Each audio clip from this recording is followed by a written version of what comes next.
ওয়েদারটা অনেক সুন্দর না? হ্যাঁ, ঠিক ভাবছেন। কিন্তু আসলে এখনকার ওয়েদারে কোনো ভরসা নেই। যেকোনো মুহূর্তে বৃষ্টি আসতে পারে।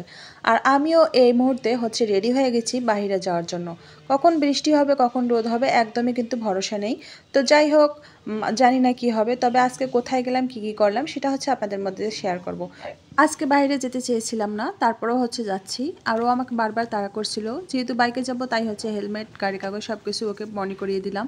আর আমার সবচেয়ে বিরক্ত যেটা লাগে সেটা বাইকে হেলমেট পরা। এটা একদম না নিলে হাইওয়েতে যাওয়া যায় না। কি একটা বিরক্তিকর, কিন্তু আসলে ভয়ে পড়ে নেই। আর এদিকে গেট থেকে যখন বের হলাম তখন একটা হাসনাহেনা ফুলের গাছে অনেক ফুল ফুটেছে। মানে রাত্রে বেশি ঘ্রাণ, কিন্তু দিনে অত পাওয়া যায় না। তারপর একটু স্মেল নেওয়ার চেষ্টা করলাম। আর এদিকে বাইক নিয়েও বাইরে বের হলো। এখনই আমরা বাইক স্টার্ট করব। আর সোজাসুজি কোথায় চলে গেলাম দেখেন, একদম চলে আসলাম সাভারে।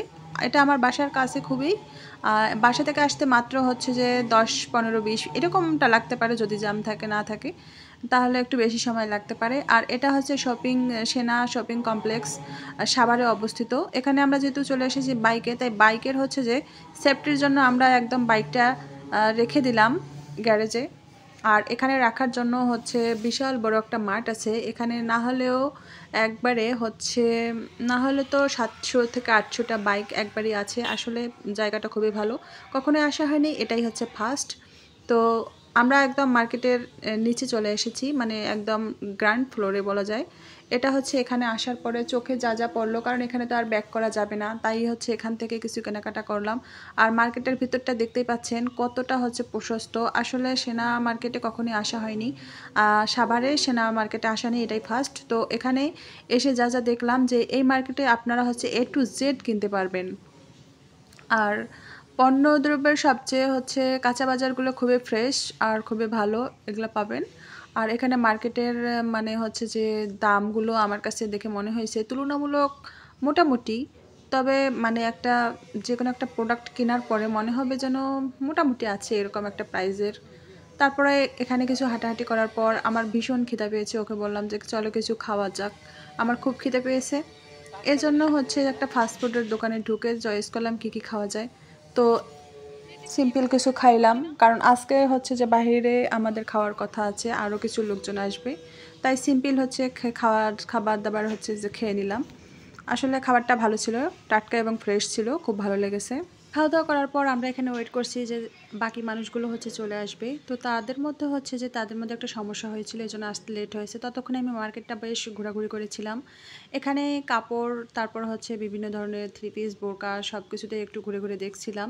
কেনার তেমন কোনো উদ্দেশ্য ছিল না, কিন্তু তারপরেও যে চোখের সামনে যেটা ভালো লেগে যায়, যদি কখনো এরকম মানে পছন্দ হয়ে যায় তাহলে তো সেটা ছেড়ে আসা যাবে না, এরকম একটা মনোভাব ছিল। কিন্তু আসলে কাপড়ের মধ্যে তেমন কোনো কিছুই কেনা হয়নি। আর আজকে ছিল ফ্রাইডে, তো ফ্রাইডেতেও তখন ছিল একটা নামাজের টাইম। দোকানদাররা সবাই অনেক বিজি ছিল। একদম নামাজের শুরুতে সবাই মানে প্রিপারেশন নিচ্ছিল যে তারা নামাজ পড়তে যাবে, এরকম একটা অবস্থায়। তো আমি তো মেয়ে মানুষ, ওখানে তো নামাজ পড়ার কোনো ওয়ে নাই মেয়েদের। আর আমার বর, সে নামাজ পড়বে, তাই কি করলো সে এই মানে বিল্ডিংটার সেনা শপিং কমপ্লেক্সের বিল্ডিংটাতে 6তলায় যে নামাজের জন্য ব্যবস্থা করা হয়েছে, ওটাই ওখানে মসজিদ ছেলেদের জন্য। তো ও কী করলো, ও নামাজে গিয়েছে আর আমাকে বললো তুমি একটু ঘোরাঘুরি করো, অথবা নিচের ফাস্টফুডের দোকানে গিয়ে বসে কিছু খাও, এরকম একটা বলছিল। তো আমি ভাবলাম যে না, একবার তো খেয়েছি আর খাওয়া যাবে না। তো ওখান থেকে আমরা মোটামুটি সব মানে নামাজ ও শেষ করলো। নামাজ শেষ করার পর তারপর কিছু কেনাকাটা করলাম। কেনাকাটা করার পর ওখান থেকে যে বের হব সেই মুহূর্তে। মার্কেটটা আমার কাছে ভালো লেগেছে। এটুকু না, আপনি ভিডিও করুন দাঁড়াইলাম এই জন্য। ওকে, থ্যাংক ইউ। কই হয়নি তো? কি হয়নি? ভিডিও করতে চাইলেন, করলাম তো। তো হয়নি তো স্মৃতিশোধ। ও আচ্ছা, আপনার কিচ্ছু হয় না, আপনার ওই ওয়েট করতে বললেন, এই জন্য আমি আবার মানে থামাই দিলাম। একটু সম্মানই করে ম্যাডাম, একটা আর্টশিট পড়া তো, ছুটির দিনে সবাইকে শুভেচ্ছাটা। এখানে লাল হবে পতাকার মাঝখানে, এটি বকশিস করে যায় ম্যাডাম। কিসের বকশিস? আমরা আঁকাঝোঁকা করি তো, ভাইদের খুশি মনে একটু সম্মানই করে। আবার বকশিস কই পাবো? দেয় ম্যাডামরা ভালোবাসা থেকে। পর ওখান থেকে যখন বের হলাম তখন এখানে কাছাকাছি ছিল আমাদের স্মৃতিসৌধ আর্ট করে দিচ্ছে। ওকে বললাম যে চলো না না না যাওয়া যাক। তারপরে যখন আমরা যে রোড দিয়ে গিয়েছিলাম তার অপোজিট রোড দিয়ে আসার জন্য এখন মার্কেট থেকে সরাসরি এদিকে আমরা স্মৃতিসৌধে ঢোকার জন্য গেটের মধ্যে দাঁড়িয়েছি। আর এই লোকটা হচ্ছে একদম ধরে হাতের মধ্যে এগুলো দিয়ে দিল, কিছু বকশিশও পেয়ে গেল সে। তাদের এটা কাজেই। আজকে আসলে কোনো সেরকম কোনো ডে নয় যে তাকে হচ্ছে যে মানে পতাকা আমি কাঁধে ঝুলাবো বা কোনো কিছু, তারপরে হচ্ছে আমি দিতে হলো। যাই হোক, স্মৃতিসৌধে দেখার জন্য মেইন গেটটা হচ্ছে খোলা ছিল না, আর এই মেইন গেট পার হয়ে তারপর হচ্ছে যে শেষে আর একটা গেট আছে, ওই গেট দিয়ে ঢুকতে হবে। তখনও হচ্ছে আমি যখন ওই গেটের দিকে যাচ্ছিলাম তখন ছোট ছোট কিছু রাস্তার পাশে দোকানপাট দেখছিলাম, এগুলো অনেক ভালো আর অনেক কিছু মনে হয় পাওয়া যায়। আর আসার সময় হচ্ছে যেগুলো দেখার উদ্দেশ্য হচ্ছে ভিতরে ঢুকে গেলাম। আর দেখতেই পাচ্ছেন আজকে শুক্রবার, সেই জন্য হচ্ছে মানুষের ঢল নেমেছে স্মৃতিসৌধের এই ভিতরে সাভারে। তারপর হচ্ছে এখানে যখন আমি ঢুকলাম তখন ছিল একদম একটু সন্ধ্যার আগ মুহূর্ত, মানে তখন মানুষকে হচ্ছে বের করে দিবে ঠিক তার কয়েক মিনিট আগের ঘটনা এটা। তো বেশি কাছে যেতে পারিনি, খুব মানে মোটামুটি একটা কাছে গিয়েছি, সেই পর্যায়ে হচ্ছে সবাইকে বের হতে বলতেছে, মানে এরকম একটা অবস্থা। তো এখানে তো ক্যামেরায় খুব মানুষ কম দেখা যাচ্ছে, ক্যামেরাতে অত ভালো মানুষ মানে দেখা যাচ্ছে না, কিন্তু আসলে এত পরিমাণে মানুষ যে একদম মানুষের ঢল নেমেছে, যা হচ্ছে মানুষরা সবাই বেশি এখানে ফটোশ্যুট করতেই বিজি। এখানে হচ্ছে সবাই মানে আসছে, সবাই যার যার মতো করে ছবি তুলছে। আর এখানে হচ্ছে কোথায় কবর আছে সেই কবরস্থানের উপরে সবাই অনেকে বসে বসে আছে, আসলে অনেকেই হয়তো বা জানে না তার জন্য। তারপর এখানে যখন আমি ঢুকলাম তখন একজন আমাকে বলছিল, আপু আপনি কি একাই এসেছেন? আমি কোনো পাত্তা দিইনি। আসলে আমার কাছে মনে হয়েছিল ছেলেটা হচ্ছে যে কোনো মানে চোর বা এরকম ছিনতাইকারী এরকম হতে পারে। সে আসলে আমাকে বারবার প্রশ্ন করছিল, আমার পিছনে অনেকক্ষণ ঘোরাঘুরি করছিল। আমি ভয় পেয়েছি কিন্তু আসলে পাত্তা দিইনি। তারপর হচ্ছে এখানে ঘোরাঘুরি করার পর একটু এগিয়ে গেলাম, যাওয়ার পর এখানে ঘুরলাম, দেখলাম, ভালো লাগলো সব কিছু। আমার কাছে মনে হয়েছিল যে এখানে একটু লং টাইম নিয়ে আসা দরকার ছিল। আর এখানে হচ্ছে জায়গাটা বেশ সুন্দর, কিন্তু আসলে হাতে টাইম তেমন ছিল না, সন্ধ্যা হয়ে গেছে। আর সন্ধ্যার আমার কাছে মনে হয়েছিল যে আমি স্মৃতিসৌধর যে একটা দৃশ্য আছে, এটা হচ্ছে একদম মানে মানুষ ছাড়া যে একটা দৃশ্য দেখা যায় সেরকম হচ্ছে যে চেয়েছিলাম, কিন্তু আসলে আজকে প্রচুর মানুষ। আরেকদিন ইচ্ছা আছে এখানে যেদিন আসবো সেদিন মানুষ যে সময় থাকবে না ঠিক সেই মুহূর্তে হচ্ছে যে আসার ইচ্ছা আছে, কারণ এখানকার পরিবেশটা সব কিছু মিলে একদম খুবই সাজালো গোছানো, খুবই ভালো লাগছে।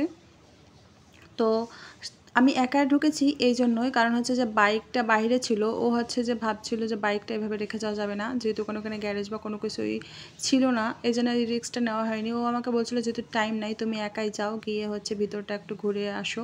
তো আমাদের লোকজনও যারা আসছে তারা ভিতরে আছে, কিন্তু তাদের সাথে আমার সাক্ষাৎ হয়নি। তারা হচ্ছে অনেকজনই আছে এখানে, কিন্তু এত মানুষের ভিড়ে তো তাকে খুঁজে পাওয়া যাবে না, ফোন দিয়ে ঘুরতে হবে। তো আমি ভাবলাম যে থাক, ফোন দেওয়ার দরকার নাই, নিজেরা নিজেদের মতো করে একটু ঘুরে যতটুকু টাইম আছে হচ্ছে এখান থেকে ঘুরে বের হওয়া যায়। তো এখানে দেখতে পাচ্ছেন গাছগুলো কত সুন্দরভাবে ডেকোরেশন করা আছে, লোকজন সবাই পিকচার নিয়ে বিজি। মানে এখানে মানে শেষ পর্যায়ে এমন একটা হয়েছে অবস্থা যে সামন দিয়ে হেঁটে যাচ্ছিলাম, কেউ একজন হচ্ছে ক্যামেরা নিয়ে আর তার প্রিয়জনের ছবি ওঠানোর জন্য রেডি হয়ে আছে, সামন দিয়ে হেঁটে আসছে, এরকম একটা মানে অবস্থা হয়েছে। তো আমি ভাবলাম যে না, ওটা তো ও তো গেটের ওখানে দাঁড়িয়ে আছে, এই জন্য হচ্ছে সোজাসুজি এখান থেকে গেট বরাবর চলে যাচ্ছি, যে ওকে বলবো যে তুমি গেটের বাহির থেকেই হচ্ছে যে আমার কিছু ছবি তুলে দাও। আসলে এরকম কোনো মানুষ পাচ্ছিলাম না।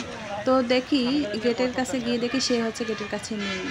তারপরে তাকে ফোন দিলাম, সে বলল কি তার ভিতরে আছে। তারপরে যখন ভিতরে আসলো, এই যে ভিডিওটা করেছে সে, তো ভিতরে চলে আসছে। তারপরে হচ্ছে লাস্ট মুহূর্তে ওকে বললাম যে না, এখন আর থাকা যাবে না, এখন বাইরে যেতে হবে। আসলে আজকের পতাকাটা হচ্ছে দেওয়া দেখে মনে হচ্ছে আজকে কোনো একটা মানে ইয়ে আছে, আসলে এরকম একটা অবস্থা। কিন্তু সবাইয়ের একটা উদ্দেশ্য থাকে, কেউ ইনকাম করার ধান্দায় থাকে, কেউ চিন্তাই করার উদ্দেশ্যে থাকে, মানে যার যেটা ইচ্ছা। তো জাতীয় স্মৃতিসৌধে যারা আসেননি এখনও সাভারে, তারা অবশ্যই এসে ঘুরে যাবেন। এখানে আসলে আপনার মানে দেশাত্মবোধ মানে অন্যরকম একটা ভালো লাগা কাজ করবে। তো আমরা এখন হচ্ছে এখান থেকে বের হচ্ছি। আমার খুব ভালোভাবে দেখা হয়নি আসলে, আমি আরেকদিন যেদিন আসবো সেদিন হচ্ছে আপনাদের ভালোভাবে দেখিয়ে দেব।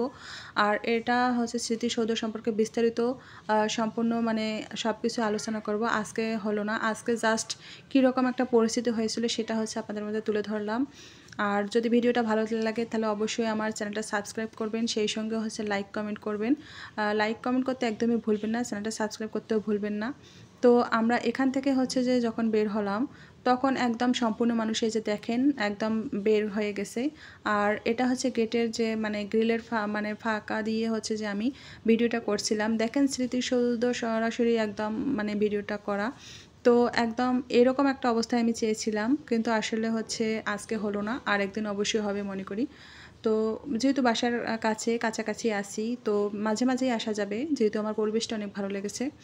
নেক্সট টাইমে হয়তো বা স্মৃতিসৌধ নিয়ে ভালো কোনো ভিডিও আপলোড দিতে পারি। আজকের ভিডিওটা কেমন লাগলো অবশ্যই কমেন্ট করে জানাবেন। সেই সঙ্গে আমার সঙ্গেই থাকবেন। আশা করি আমাকে সাপোর্ট করবেন। তো এখান থেকে যখন বের হলাম তখন আমাদের যে বাকি লোকগুলো আসার কথা ছিল সেই লোকগুলো সহ আমরা হচ্ছে যে আজকে বাইরে ডিনার করব, করার পরে হচ্ছে বাসায় চলে যাব। তো সবাই ভালো থাকবেন। আল্লাহ হাফেজ।